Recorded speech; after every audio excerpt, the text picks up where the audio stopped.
verdict du grand juge et les fondements, ce sont aujourd'hui deux œuvres importantes écrites par le pasteur Abdoulaye Eli Ouattara. Mesdames et messieurs, merci d'être avec nous. On y va d'abord pour la première articulation de cette émission dans Biographie à la découverte de l'auteur.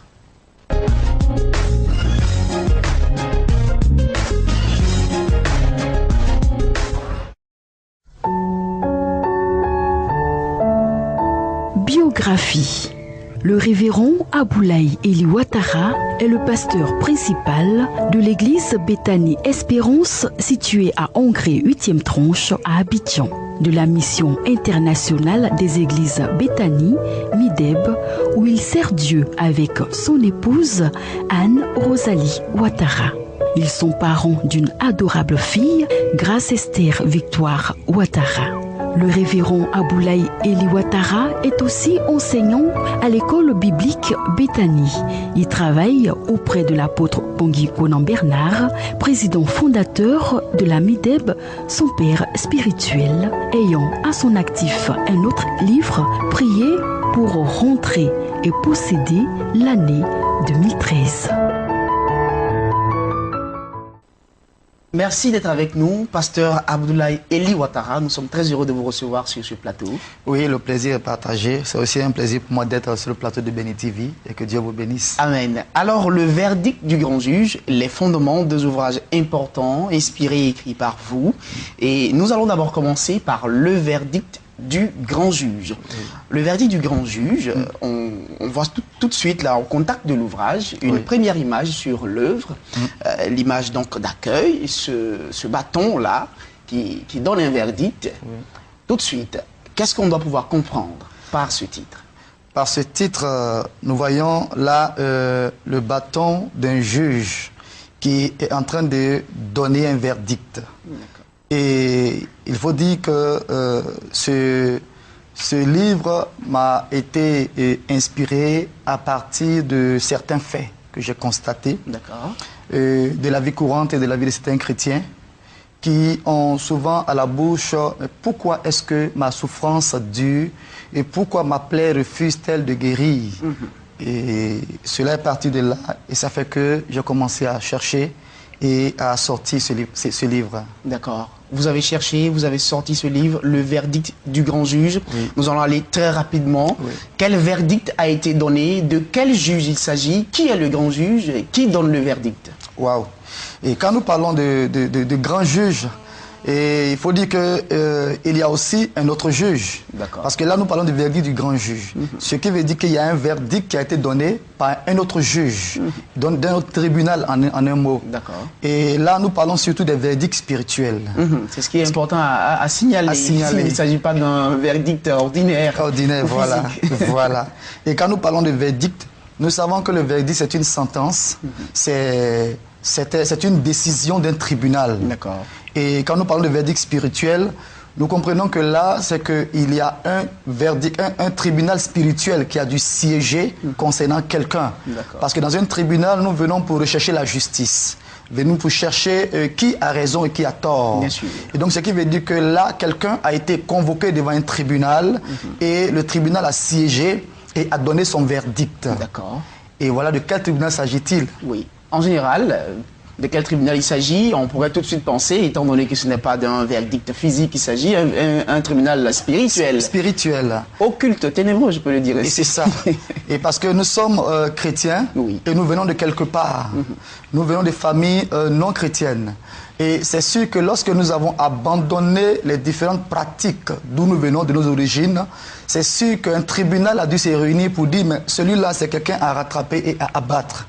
Et donc, un tribunal va se réunir. Et quand nous parlons de tribunal, c'est l'ensemble des magistrats qui vont statuer sur le cas d'une personne.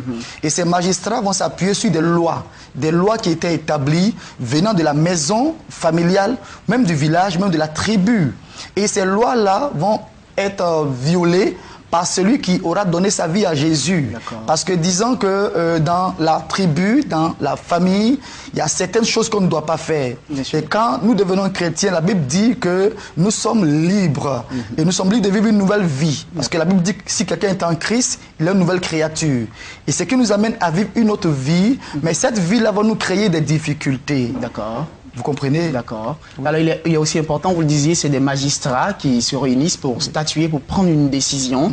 Il est important de spécifier que ce ne sont pas des magistrats physiques, mais c'est quand même des magistrats des esprits qui revêtent une sorte de tenue de magistrat, mais pour prendre des décisions négatives sur la vie d'un chrétien ou d'un individu, pour le condamner, voilà, soit à l'échec, c'est ce que vous voulez dire. Voilà.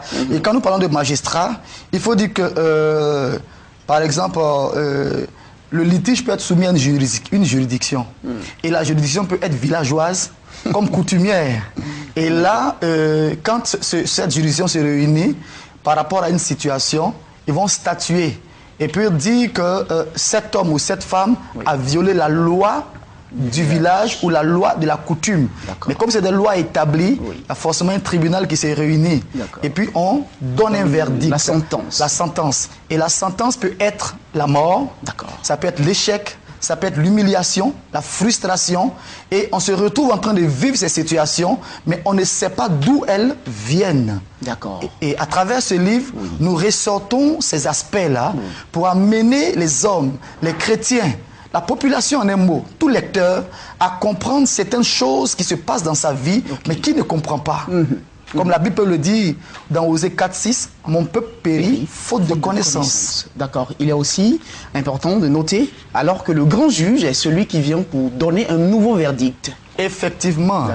Et le grand juge là, nous voulons le présenter. C'est Jésus de Nazareth, celui-là qui a été établi comme juge des vivants et des morts. Et donc lui, il vient pour donner un nouveau verdict par rapport au verdict que le monde des ténèbres avait imposé à certaines personnes.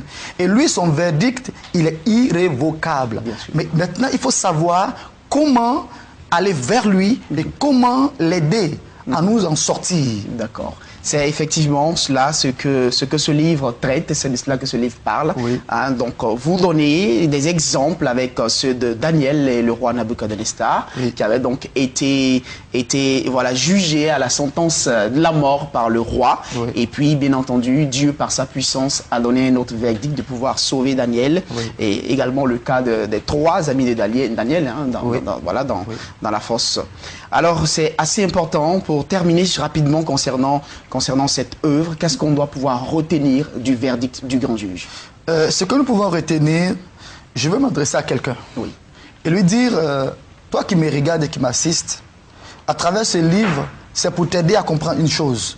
Est-ce que la situation que tu vis n'est pas un verdict qui t'a été imposé? Et à savoir, quel est le tribunal qu'il a prononcé?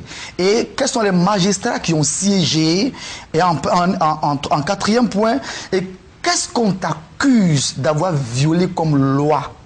Mais sache que le grand juge Jésus est venu pour changer le verdict qui t'a été imposé. Pour changer le verdict qui a été imposé, les détails dans le verdict du grand juge écrit par le pasteur Eli Ouattara. Et puis le pasteur Eli Ouattara reste également inspiré en écrivant les fondements. Les fondements tout de suite, à quoi devons-nous penser? Oui, il faut dire que les fondements, comme il est dit dans la définition, les fondements, c'est l'ensemble des travaux qui ont été faits avant, pendant et après la naissance d'une personne, d'une entreprise, d'un foyer, de quelque chose. Donc c'est les assises, le point de départ. Le point de départ est bon pour le chrétien. Vous spécifiez qu'il y a des moments, des points de départ négatifs, dont la pratique de l'adoration des idoles, les esprits des eaux, qui constituent des fondements qu'il faut pouvoir certainement changer. Effectivement. Par exemple, moi, je ne viens pas d'une famille chrétienne, mais je suis devenu chrétien. Et avant que je ne rencontre Jésus, je suis né dans une famille où on ne connaissait pas le Seigneur Jésus. Et dans cette famille, il y a des bases qui ont été posées. Par exemple, après ma naissance, le 7e jour, on a eu à faire un baptême. Et à ce baptême, on a eu à immoler des béliers. C'est ça. Donc, c'est des choses qui sont faites avant, pendant ou après la naissance d'une personne pour apporter une stabilité selon l'origine de la personne. Et ces choses-là, quand nous rencontrons le Seigneur, et puisque nous avons été consacrés avant même de rencontrer le Seigneur, des fois ces choses nous réclament. Et nous rattrapent. Nous rattrapent. Bien sûr. Et nous nous voyons en train de vivre une vie que nous ne voulons pas vivre. Comme l'apôtre Paul pouvait dire, ce que je veux, le bien que je veux faire, je n'arrive pas à le faire. Oui. Mais c'est le mal que je ne veux pas faire que je fais. Nous nous sentons imposés et tiraillés par des forces. Tiraillés par les forces. Et nous sommes contrôlés. Et même malgré les jeûnes, malgré les prières que nous faisons, nous avons comme l'impression que nous tournons en rond. Et à travers le livre des fondements, nous voulons donner une aperçu à toute personne, de sorte que la personne puisse savoir que les fondements peuvent être à l'origine des situations que nous vivons. Et là, comment arriver à restaurer les fondements. D'accord. Pour repartir sur des bons fondements, les fondements du Seigneur Jésus. Les fondements du Seigneur Jésus. D'accord. Oui. D'accord. C'est de cela qu'il s'agit pour mieux expliciter ce que vous dites dans votre ouvrage. Vous citez des cas de fondement, mais renouveler les cas d'Abraham, les cas d'Isaac, de Jacob.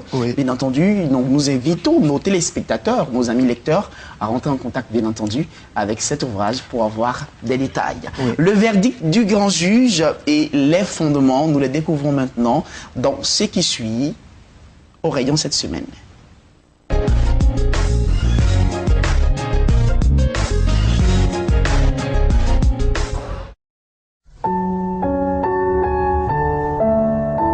Rayon, cette semaine, le verdict du grand juge. La Bible déclare « Mon peuple est détruit parce qu'il lui manque la connaissance », tiré du livre de Osée, chapitre 4, le verset 6. Qu'à travers ce livre, l'Éternel t'accorde la connaissance nécessaire pour changer tout verdict imposé par un tribunal des ténèbres qui maintient ta vie à un niveau qui ne glorifie pas Dieu. Les fondements. Le problème de fondement dans la vie d'un être humain est une réalité. Beaucoup, aujourd'hui, malgré les qualités, le potentiel dont ils disposent échoue dans la vie. La Bible déclare « Quand les fondements sont renversés, le juste, que ferait-il » tiré du livre de Psaume, chapitre 11, le verset 3. Qu'à travers ce livre, le Saint-Esprit vous révèle vos fondements et vous conduise dans le combat de la restauration de vos fondements pour faire de vous un champion. Amis lecteurs, amoureux de la littérature chrétienne, Bibliothèque prend fin ici. Nous avions sur notre plateau le pasteur Aboulaye Eli Ouattara pour nous présenter ces deux ouvrages importants, Le verdict du grand juge et Les fondements à découvrir dans les librairies. Merci de nous avoir suivis et bonne suite de programme sur Béni TV. Dieu vous garde. À bientôt.